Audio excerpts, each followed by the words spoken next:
Pagi hari ini, para calon menteri sudah mulai berdatangan ke Istana Negara. Memang dijadwalkan pada pukul 10, pemirsa, acara pelantikan untuk menteri akan dilaksanakan. Lantas, mampukah para menteri dan juga wakil menteri di Kabinet Merah Putih ini menyelesaikan pekerjaan rumah dari pemerintahan sebelumnya? Dan sejauh mana kecepatan dan ketepatan para pembantu presiden dalam menerjemahkan misi dan visi presiden. Kami akan membahasnya dengan dua narasumber yang sudah bergabung di studio Metro TV. Ada pengamat komunikasi politik, ada Henry Satrio. Selamat pagi, Bang. Selamat pagi. Dan juga tenaga ahli utama kantor komunikasi presiden, Dede Prayudi.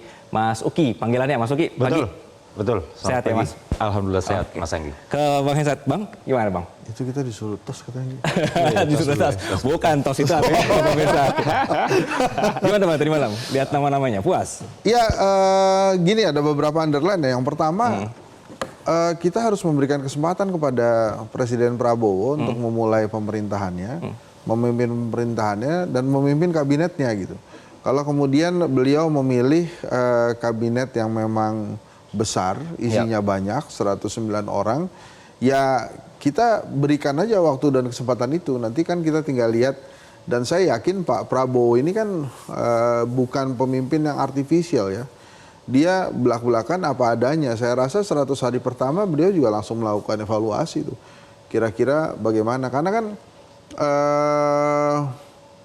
repotnya dalam sebuah kementerian yang baru, ini kan banyak kementerian yang baru ya, itu nomenklatur baru, terus kemudian belum lagi perintilan cetak-cetak kop surat, stempel, terus sampai bawah itu kan butuh waktu ya, butuh waktu. Jadi kalau menurut saya sih, saya akan mulai dengan memberikan kesempatan gitu kepada Pak Prabowo, walaupun tetap saja kan yang kita lihat adalah apakah menteri-menteri ini kompatibel dengan cita-citanya gitu. Pak Prabowo di 2017 membuat buku Paradoks Indonesia judulnya, Indonesia kaya raya tapi rakyatnya banyak yang miskin.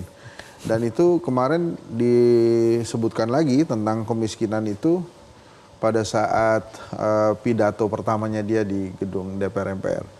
Itu bahkan beberapa hal dia sebutkan, kita nggak usah terlalu bangga lah masuk G20 disebut data-data sebagai ya data-data yang hebat-hebat itu lah. Oke. Bang Hensat, kita sambil dengerin juga di sana ya Bang ya. Kali ini sudah ada juga yang sudah hadir. Oleh kualitas sumber daya manusianya. Begitu ya. Ya, terima kasih semuanya, terima kasih. Baru beres. Ya, jadi Bang Hensat, Mas Uki, kita akan terus sambil melihat situasi terkini di Istana Negara. Kalau tadi rekan-rekan di sana menyampaikan bahwa pagi hari ini sudah ada menteri dan juga pihak keluarga yang boleh hadir, tapi tadi dari sana menyebutkan juga karena sepertinya ini besar sekali ya jumlah kementerian akan hadir, maka akan ada pembatasan juga untuk tamu-tamu yang ada di sana. Bang Hensat, tapi ini kan tadi kata Bang butuh waktu lah ya, kasih kesempatan lah kita gitu kasih ya. kesempatan. Ketika kemarin dari pidato sudah tancap gas begitu Bang? Itu tancap gasnya kan positif semua tuh. Makanya tadi saya katakan ini akan kompatibel nggak dengan cita-citanya Pak Prabowo untuk mengentaskan kemiskinan. Pak Prabowo tuh 2 kali loh menceritakan tentang si pengayuh becak yang 70 tahun itu. Jadi memang kelihatannya dia ingin sekali memang memberantas kemiskinan itu. Nah, apakah kemudian menteri-menterinya ini bisa atau tidak? Saya justru tidak terlalu khawatir dengan menteri-menteri yang nama baru gitu ya. Mungkin itu adalah pertimbangan dari beliau sendiri gitu ya, dan mungkin sudah disesuaikan dengan visi misinya dia tuh. Tapi mungkin menteri-menteri yang terusan dari Pak Jokowi ini yang menurut saya mungkin akan mendapat perhatian khusus dari Pak Prabowo ya.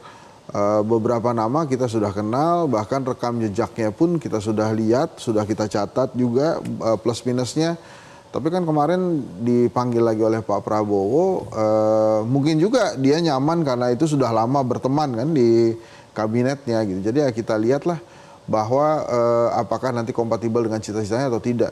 Karena yang jadi penting itu adalah dia punya juga beberapa program flagship kan, yang tentu saja tidak murah. Misalnya makan bergizi gratis, itu flagship yang saya rasa dia akan pertimbangkan untuk menjadi prioritas utama tuh. Disebutkan juga kemarin di pidatonya, apakah IKN akan menjadi prioritas utama? Kemarin di pidatonya sih nggak disebut ya.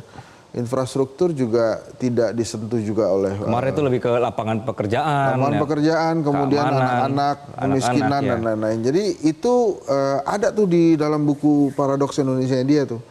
Makanya saya terus terang terenyuh loh waktu ini kedua kalinya saya dengar Pak Prabowo bicara tentang si pengayuh beca yang 70 tahun itu.